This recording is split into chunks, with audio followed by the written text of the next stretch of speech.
Guys, shoutout sa inyong lahat na nandyan at kumusta kayong lahat. At sana nasa mabuti kayong kalagayan always guys, at huwag kayong makakalimot sa pag-like and share ng aking mga video. At kung yung hindi pa nakapag-subscribe, mag-subscribe na kayo at hit nyo yung bell ko dyan para pag may notification ako at alam nyo at update kayo. Guys, thank you so much at sana darating yung time na babalik sa dating gawin at maging okay ang lahat ng aking channel at ng aking relationship natin sa isa't isa bilang DDS at loyalist.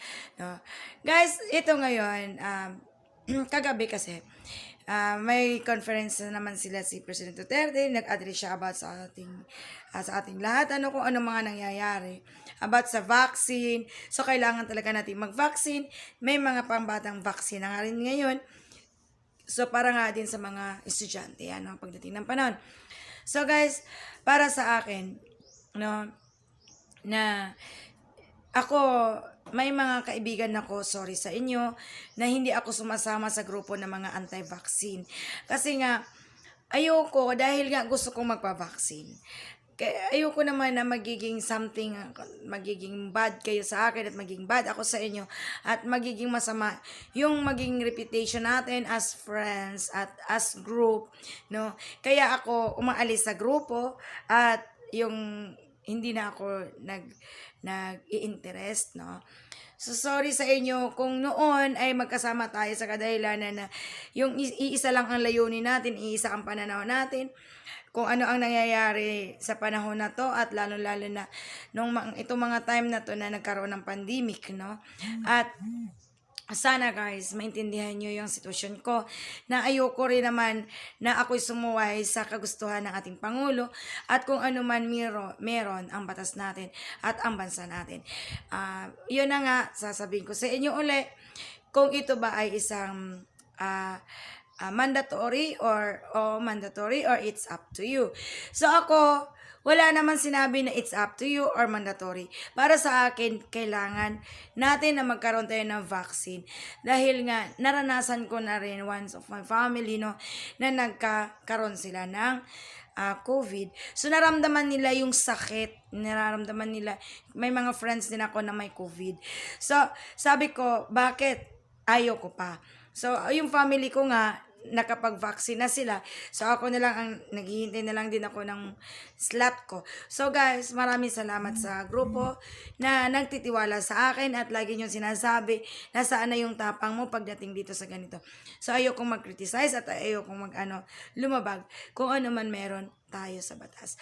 So, guys, kung gusto nyo, try nyo, bakit naman hindi? Kasi nga tayo naman, ang atin, kailangan natin. Nakapag-try na ako ng ilang beses ng flu vaccine. Ngayon, kung kailangan na magkaroon ulit ako, tulad niya ng flu vaccine, at magkakaroon ulit ako ng vaccine, pero parang sa feel natin na nakakapanibago.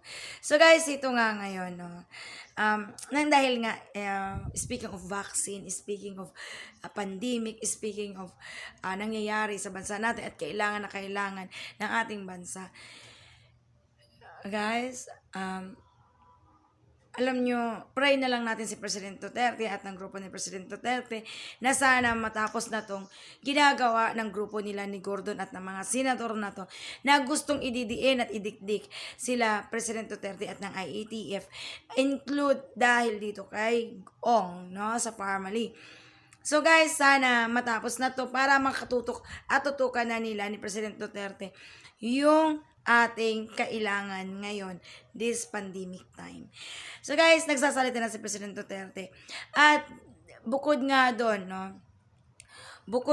sa ginawa ni Gordon, ni Hontiveros, na talagang idinidiin nila Na para saan, kung ganon. Na kung tama nga naman si Atty. Topacio, sabi ni Atty. Topacio, kangaroo court. Yes, ginawa nilang kangaroo court dahil nagja-jump sila, no, ng kanilang hearing, nagja-jump sila sa kung anong batas, kung anong dapat batas na i-apply dun sa pinag-uusapan nila this time, no. So, ang nangyari kasi, parang instant noodles yan, na meron na silang nahanda na dapat sagutin nitong mga witnesses at yung mga uupo doon.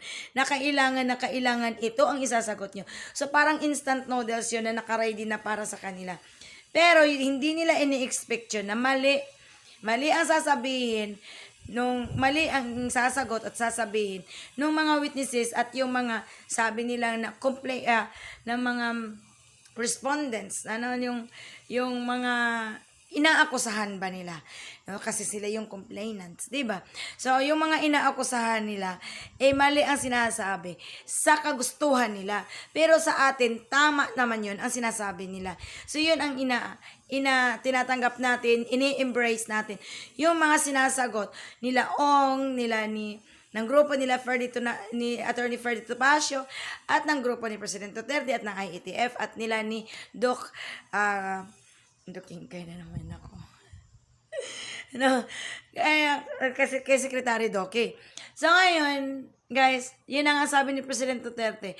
Parang ang kagustuhan ni Gordon at ni Hontiveros at ng iba pang senador ay ang gusto nila i-focus kay President Duterte. At the end of the day, si President Duterte ang malalagot at si Secretary Doke. Ganon. At si Sir Medel Aldia. Aldia ba yun? Ngayon, sila yung malalagot, no? Sila ang gusto niyang, itong si Gordon, ang gustong mag-suffer, no? Ngayon, nagbanta siya kay President Duterte na kingdom hanggang sa dulo ng walang hanggan ang file nilang kaso dito sa Blue Ribbon Committee versus grupo ni President Duterte, yung IATF Secretary Doke at ang Farmally. So, the kingdom come. Diba? So, hindi na tiis-tiis ni President Duterte ang dapat gawin. Kaya sabi niya dun ang banda ni President Duterte dito sa grupo ni Gordon, at ang sabi niya, yung Sergeant at Arms ng Senado ay kung basta lang kayo huhuli, kayo naman ang pahuhuli niya. Sabi niya, oo nga naman. Sino ba naman kayong senador kung si President Duterte, siya yung Sergeant at Arms tuloy. Commander-in-Chief, no? Sino ba sila kung si President Duterte ang Commander-in-Chief at siya ang may hawak ng sandatang lakas at ang pulis, no? Yung military, kumbaga, at ang pulis. So ngayon, pag sinabi ni President Duterte, sige, yung mga Sergeant at Arms ng Senado, hulihin nyo din. Diba? Kasi mali naman ang ginagawa nila. So guys, makinig tayo sa sasabihin ni President Duterte. At ito nga, ipapakita ko sa inyo yung mga sinasabi niya. At maraming salamat sa inyong panonood at huwag kayong makakalimot sa pag-subscribe ng aking channel at hit niyo yung bell dyan para magiging update kayo sa lahat ng aking mga post, no? At huwag kayong makakalimot sa pag-like and share ng aking video. Actually, ganito. Ang gustong ipalabas talaga ni Gordon na may kickback ang mga opisyal. Kung hindi ako, sino ang gusto niya? And he's out really to find something which is not there. Alam mo, Senator Gordon, hindi naman kami masyado talagang mahirap sa buhay. Kontento na kami at yung kabinete ko sa kinikita nilang sweldo. Ikaw pinipilit mo lang kasi naghahanap ka na talaga kung meron bang kickback. Ay sabihin ko sa iyo, insofar as we are concerned here, wala po. Hindi namin sakit yan. At ako sabi ko, kung gusto kong mag-kickback, bakit hanggang patapos na ako? What's the point? I have been mayor for 23 years. Di inumpisahan ko na sana. Di may mansyon na sana ako kagaya ninyo. Ayan man ang totoo. Bakit ako magsikripisyo ng 23 years kung mayroon man talagang pera na makukuha mo? Di ba? Ngayon, ikaw, ang problema mo ganito. Sinabi mo, bakit ba ang Pangulo ay dipinsahan ang mga sangkot sa anomalyang ito?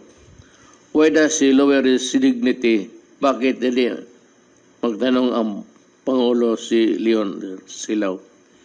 Iyon o, ganun lang yan. Pakunwari lang. But actually, kami ang tinatarget mo, si Doke, si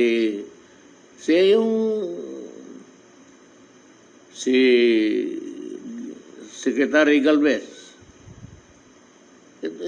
Sus Maria Josep. Ikaw yung may totoo. What has come out in your investigation is that meron kang dinispalko na 86 billion out of the 146 na hiniram ninyo, 86% ang kinuha mo, o 86 billion. Yan ang totoo kasi natalo ka sa COA, nag-appeal ka, natalo ka, umabot ka ng Supreme Court, ngayon natalo ka, and the judgment is final and executory.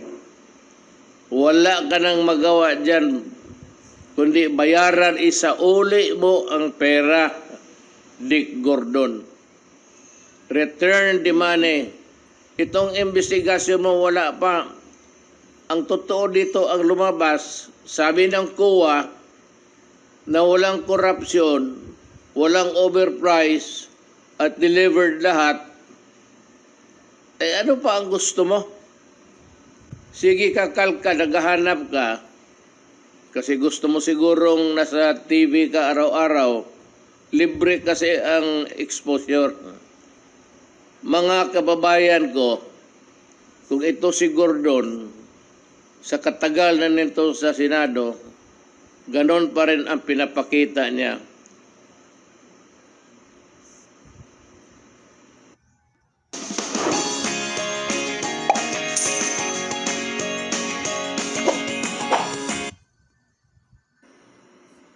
Tapunan ninyo yan. Maghanap kayo ng mga bagong senador. Huwag yung mga, yung parang despot na, parang hari na hindi ka pasagutin. Kung yung tanong mo, may sagot siya na gusto mong sabihin. Kung ayaw niya, magagalit ka. Anong klaseng?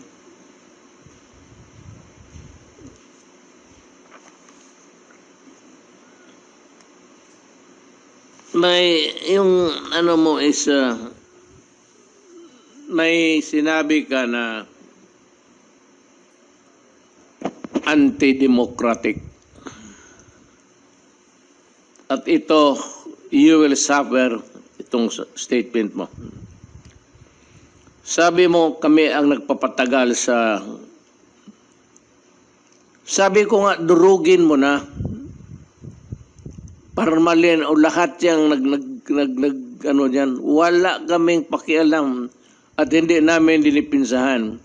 Kaya lang, every time you call, tinawag mo si Duque na naman, Secretary Duque kanina, hindi naman ninyo tinanong. You know, I want the cabinet members to focus on COVID-19. It is a pandemic and it has spread throughout the country And in other parts like Davao, Cagayan, Cebu, malaki pa ang trabaho natin. And alam mo, pinapatawag mo for nothing and for how many days, para kang sino na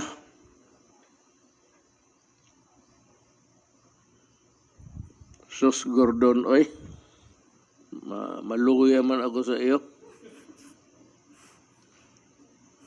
What are you? What's the... Wala ka mang nako hanggang ngayon.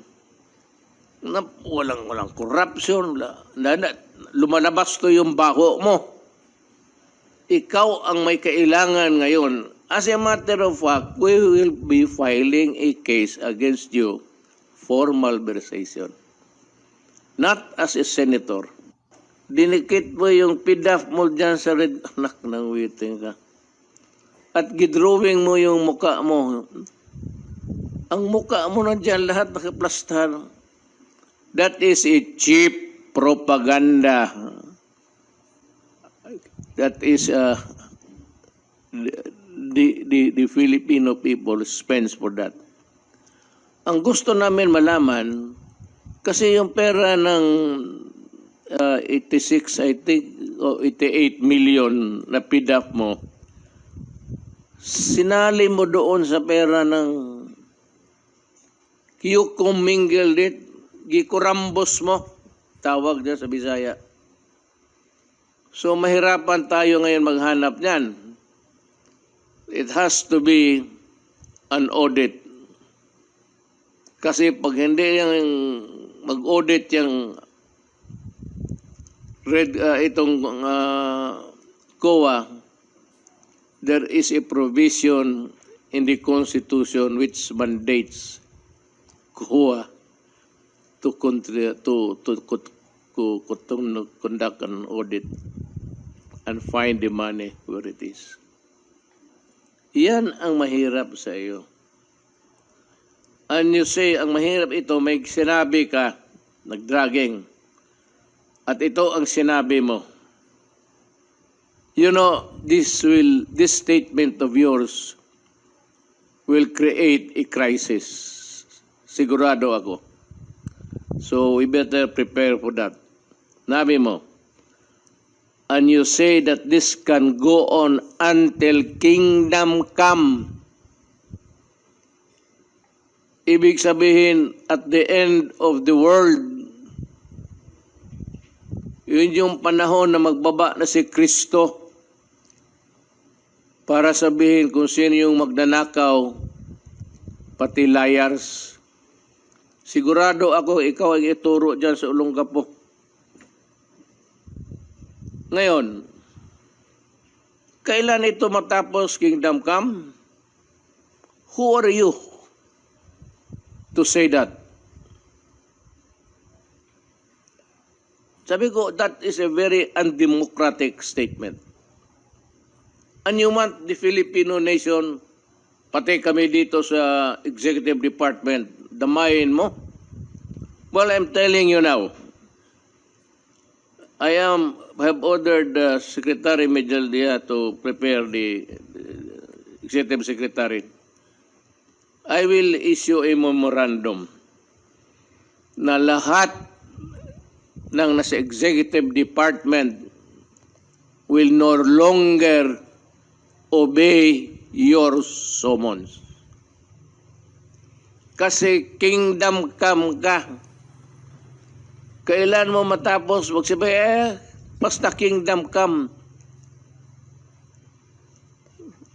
Mahirap dito until kingdom come. You are overstepping your jurisdiction on this. There is an abuse of discretion already. This is not an acceptable statement in a democracy. We are run by laws and rules, and you cannot do that for you to wait for kingdom come.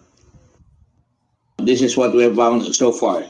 Some people equivocate. Some people try to skirt the questions that are being asked, and rather haltingly or hide behind the mask of confusion when the questions are clear. In the meantime, we go along with our uh, with our hearing, and this is the 10th hearing practically, and we will go on to kingdom come until we go, because we are still practically in the beginning, and we're still on formally, and there's a lot more to be done. Dalawa lang, Dick, alam mo, dalawa lang kayong nagsabi niyan, ng kingdom come. Hesus Kristo pati ikaw. Na-realize mo ba yan? Kingdom come. That's one of the statement of Jesus Christ when He was here with us. Dito sa in the planeta. Pati ikaw. So you are playing God. So pag sinubina mo yung taga-executive department, kasi ayaw ko na, based on your statement that you will conduct the investigation until kingdom come, ako, just to, pull back the secretaries, Doke and Secretary Galvez, mag-focus sila, redirect your attention to our problem of pandemic. Never mind Gordon, he is nothing. And alam mo, Senator Gordon, just like a parang advice, please do not use that recklessly. You've been using it in a reckless manner. Yung i-contempt mo yung mga official ko.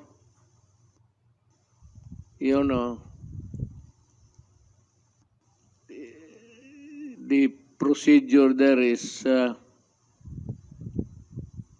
yung methodology is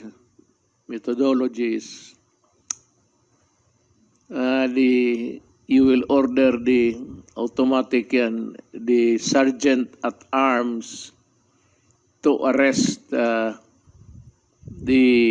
persons refusing to heed your summons, subpoena. So, hulihin niya ng sergeant at arms. I said that you have gone out of bounds, amounting to lack of jurisdiction.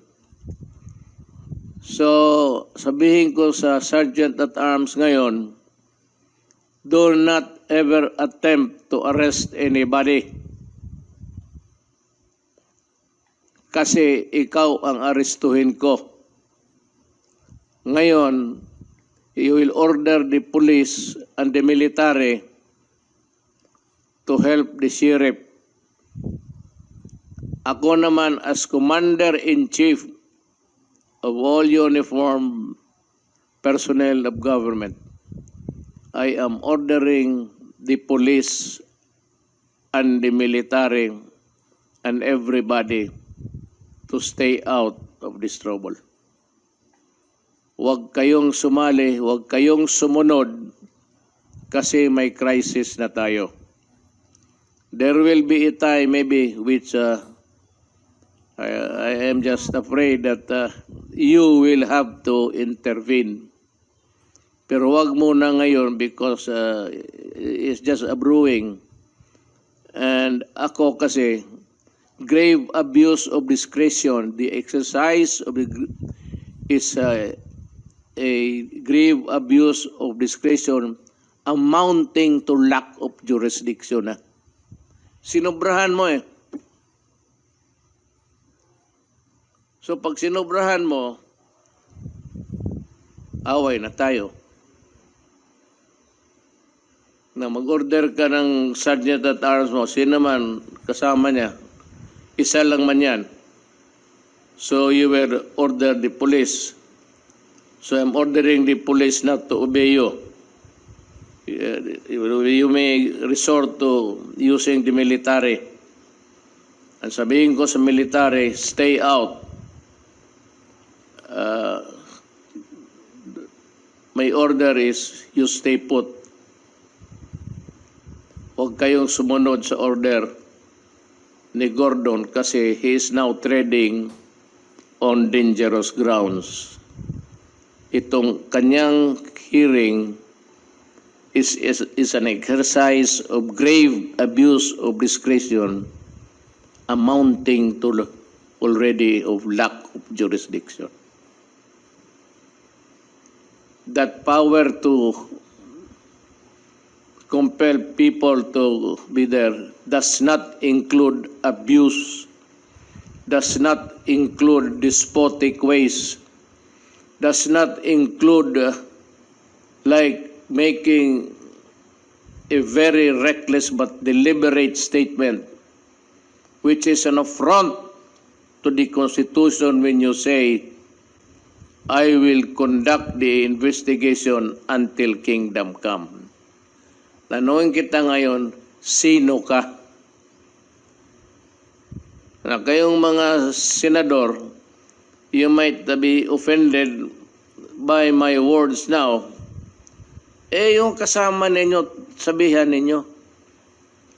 Pag hindi rin kayo makaprangka, gusto ninyong sumali sa rumble, di mag-rumble tayo. Then I said there will be a constitutional crisis.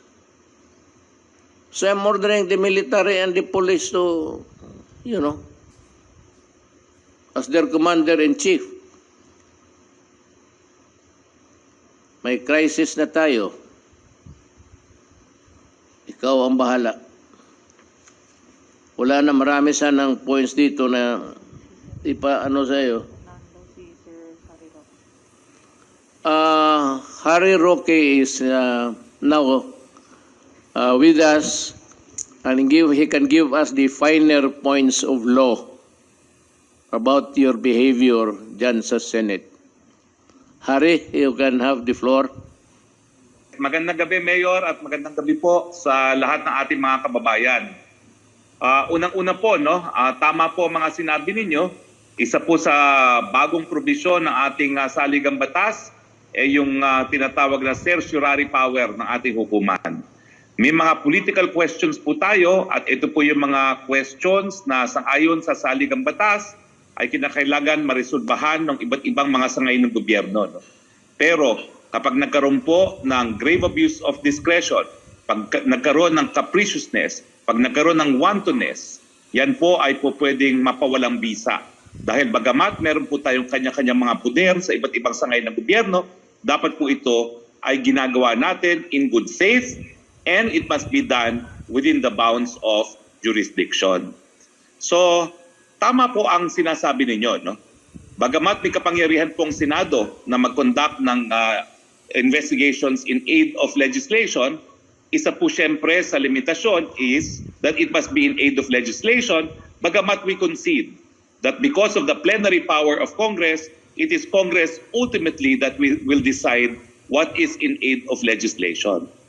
Pero ang exception po dyan is if they act with grave abuse of discretion amounting to lack of jurisdiction. At sa tingin ko po, yung sinabi ni Senator Gordon that he will conduct the hearing till kingdom come, knowing na ang mga nagpa-participate po sa hearing ay ang mga kaparehong mga kalihim na in charge po sa COVID response ng ating bansa. Ang DOH Secretary, ang vaccine SAR, ang testing SAR, ayan po ay tantamount already to grave abuse of discretion. Hindi naman po pwede na bilang presidente na kapag na ang inyong katungkulan ay pagpapatupad ng batas, hindi po pwede magkaroon ng paralysis sa sangay ng gobyerno na nagbibigay serbisyo sa panahon ng COVID. Ang IATF po pinamumunuan ng Secretary ng Department of Health. Yung ating solution po sa pandemya ng mga bakuna, pinamumunuan po ni Secretary Galvez at siyempre po yung importanteng gawain pagdating po sa ating PDITR, sa detection ng testing, ay pinamumunuan po ni Secretary Vince Dizon.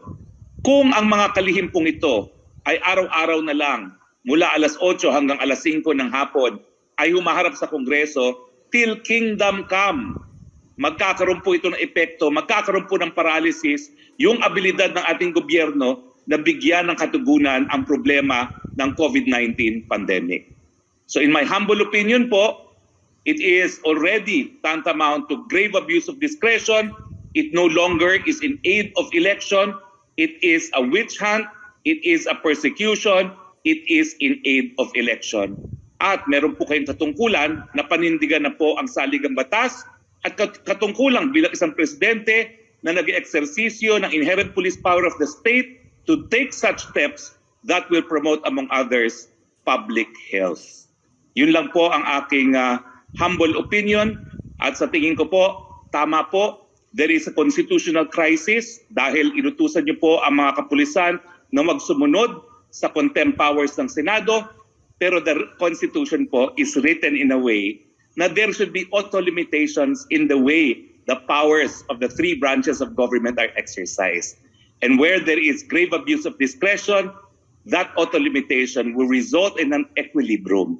And I believe, Mr. President, that although this might be the beginning of a constitutional crisis, it will resolve itself because the Senate will ultimately realize that they do not have the police power to enforce even their contempt powers if and when they act in a manner that is capricious and bereft of legitimacy. Yun po ang aking humble submission. Magandang gabi po, Mayor, Mr. President. Salamat, Secretary Roque. Tama ka talaga on all fours. I agree with you. You articulated my sentiments.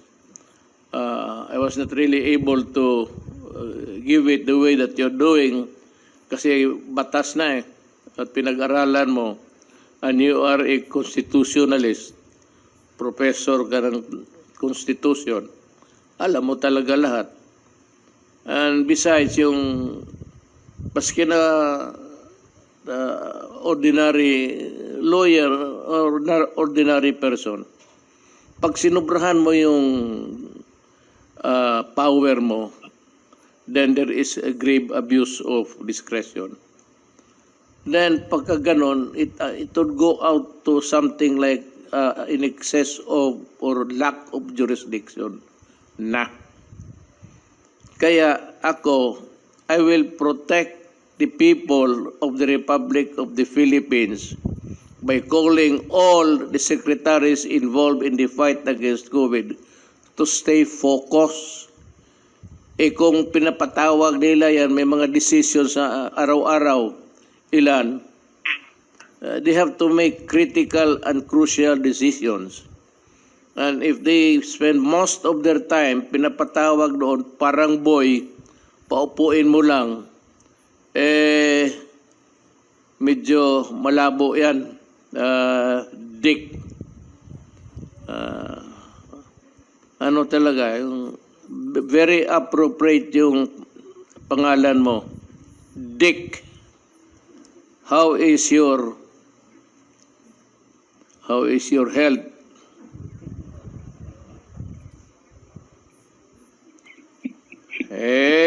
Umpisahan mo ng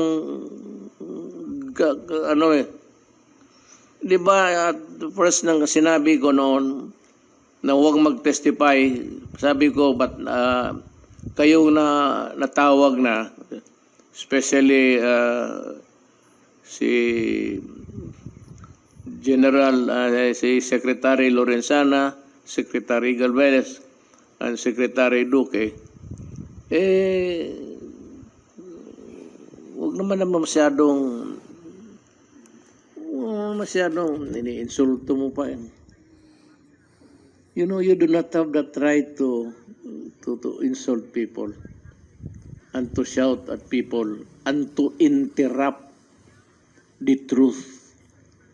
Pinuputol mo Pinuputol mo because of your power as a senator. So this time, I will castrate you. Hindi ko na papayagan ang mga tao. Okay, kailangan ko yan tsaka COVID. Inuubos mo yung panahon nila. So tayo na mag-away. So ngayon, I'm sure that you will use your contempt powers. Hanggang diyan ka lang. Yan siya, Sergeant at Arms mo. Sus Mariusep, ipa-aresto ko yan. Sino man tawagan mo? Police? I'm ordering the police now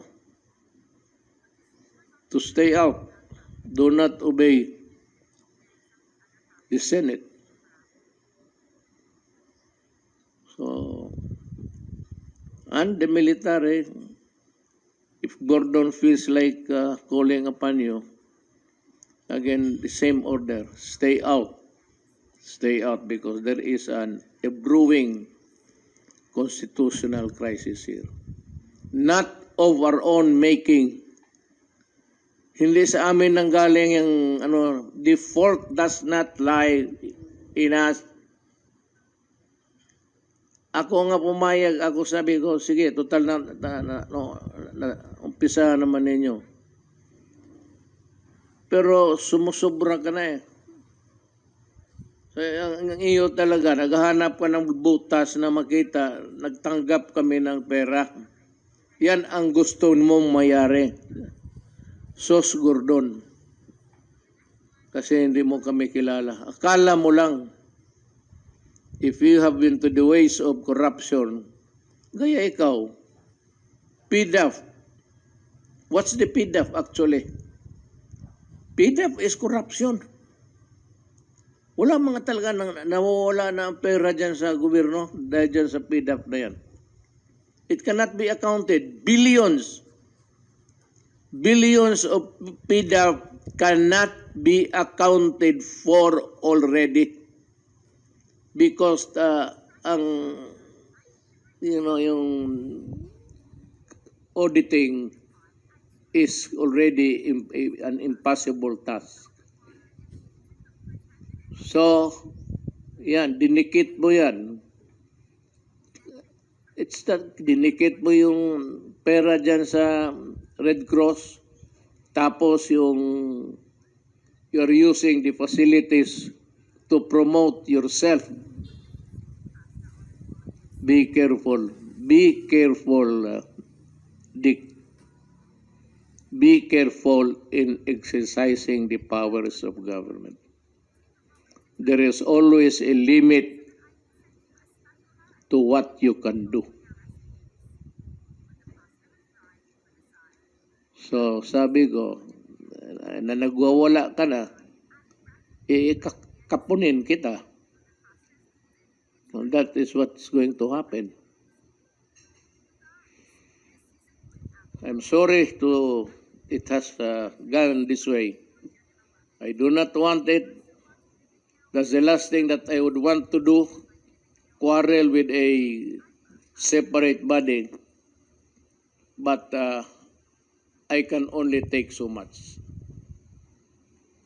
Yung kingdom come na yan means that you can summon everybody again araw-araw to the detriment of the workings of government. That is not good. I do not want that to happen.